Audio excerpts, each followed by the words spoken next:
Espacio de entrevista. Y pues a esta hora queremos dar la bienvenida al doctor Iván Granda, concejal de Cuenca. Él nos visita y pues también para conversar acerca de la consulta popular. Ya estamos a tan solo unos días, tantas preguntas que la gente se ha ido informando a lo largo de esta campaña. Doctor, queremos saber también cuál es su postura ante cada una de ellas.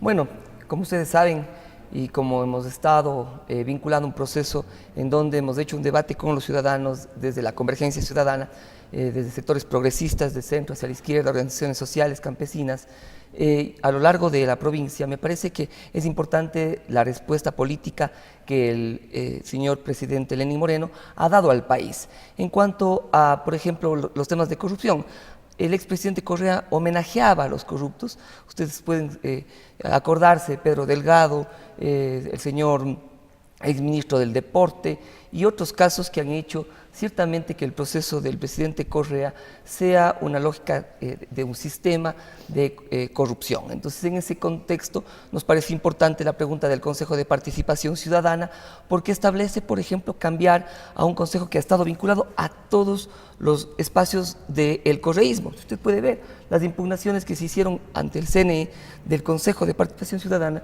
Establece, por ejemplo, que el señor Edwin Jarrín, no solo que fue secretario de Estado, no solo que fue y que estuvo vinculado a la Secretaría de Transparencia y al expresidente Correa, sino además su esposa era una asambleísta, la señora Soledad Buendía. De igual forma usted puede ver, Elizabeth Pauker Cuenca es esposa de Carlos Viteri Gualinga, también gente que hoy defiende inclusive al correísmo. Cuando la gente nos dice, bueno, es que la corrupción efectivamente se ha llevado muchas cosas en este país, se ha llevado la ética de este país, con un Consejo de Participación Ciudadana que nombró a un contralor como Carlos Polit, con 100 sobre 100, decimos sí, pero además de eso, si ustedes pueden ver, se llevaron muchas cosas más. Solo si es que usted, en los sectores estratégicos, si se calcula lo gastado en la refinería del Pacífico, más la repotencialización de la refinería de Esmeraldas, llegan a 2.730 millones de dólares.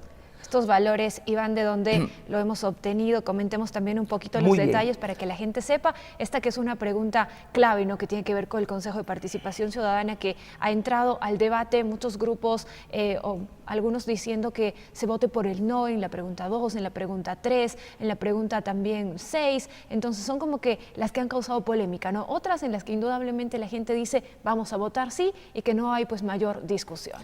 Bueno, sí, efectivamente, Refinería del Pacífico, por ejemplo, la Aromo, 1.560 millones que se ha votado en un canchón. En el caso de la refinería, la repotencialización de la refinería de Esmeraldas, iba a costar 1.360 millones, terminó costando 2.400 millones alrededor, lo cual da, si es que usted suma el uno y el otro, 2.730 millones. En esto debería estar el Consejo de Participación Ciudadana generando su responsabilidad, porque su principal norma dentro de la Constitución, el artículo 208, era el control de la corrupción, que no lo hizo, no denunció un solo caso de corrupción.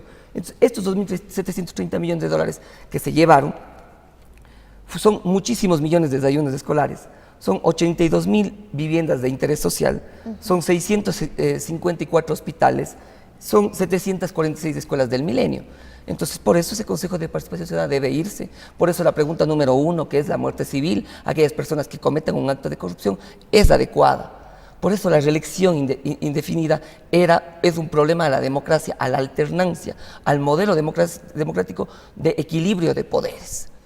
10 años del correísmo fueron suficientes. Me parece que los primeros 4 años generó y estableció acciones en función de las luchas sociales, luego traicionó a todos los movimientos sociales del expresidente Correa y hoy tenemos justamente la oportunidad de buscar recuperar estas condiciones democráticas que son indispensables para un Estado constitucional de derechos. Si me permite. Además, me parece que las condiciones políticas que hoy imperan son basadas en las condiciones, en la facultad que el presidente de la República tenía. Ahora, luego del 5 de febrero hay un compás de espera, porque hay que ver qué es lo que hace con el tema económico, con el tema de empleo, con el tema de productividad. Nos fuimos un poquito a la otra pregunta que tiene que ver con esto de la alternancia, ¿no? Como se la conoce, reelección indefinida. Ante esto, movimientos que han dicho, por ejemplo, que esta pregunta se la formula únicamente para que el expresidente Correa no pueda ser candidato o no pueda ser reelecto. ¿Usted qué opina ante esto, doctor? Bueno, mire, las democracias latinoamericanas siempre han tenido alternancia. Cuando usted tiene a alguien que se establece y se queda en el poder, hay lo que le ha pasado al expresidente Correa, un síndrome de abstinencia del poder porque el poder lo enfermó, lamentablemente. Y en ese sentido, él confundió el gobierno con el Estado y tuvimos siempre un candidato ciertamente populista, tecnocrático sí, pero populista, que estableció condiciones de utilización del Estado para sus campañas electorales. Eso se vivió a lo largo del proceso del correísmo. Pero, doctor, el hecho de ser candidato, o como ellos lo han manifestado, ¿no? Por ejemplo, el grupo que apoya al expresidente Correa en esto de votar por el no, han manifestado el hecho de ser candidato no garantiza que ya vaya a ser electo, ¿no? En todo caso, ahí está la decisión del pueblo, la decisión de la gente, y ellos manifiestan también que se está haciendo un retroceso en derechos al, por ejemplo, no poder candidatizarse, así no vaya a ganar, así no vaya a ser electo ya por la decisión popular. No se olvide lo que decía la Constitución del 2008. La Constitución del 2008 planteaba la alternancia. En el 2010, en febrero del 2010, el presidente Correa dijo: yo solo estaré en una sola elección. No estaré y no creo en la reelección indefinida porque es antidemocrática. Aquí está en dato de diario El Universo del año 2010. Hoy han ido ante la Comisión Interamericana de Derechos Humanos y el viernes 18 de diciembre del 2015 y el 29 de enero en el diario El Comercio y el diario El Universo planteaban que se ha convertido en una comisaría. La Comisión Interamericana de Derechos Humanos, en la que no creían, y es la que puso fin y la que puso ciertamente límites al ejercicio abusivo de poder de Febres Cordero. Cuando se habla de la reelección, usted tiene que entender que este es un tema desde un concepto absolutamente democrático.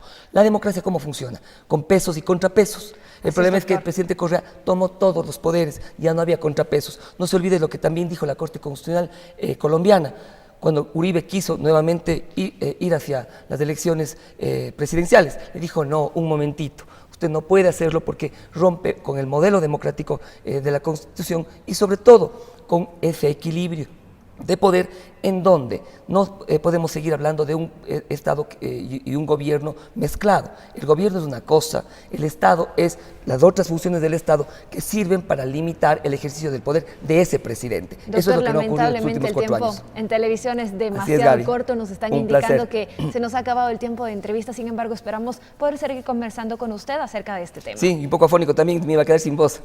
Gracias, Gaby, un placer dirigirme a ustedes. Que se recupere. Nosotros vamos a hacer una pausa, enseguida volvemos con un nuevo entrevistado que nos acompaña en la programación.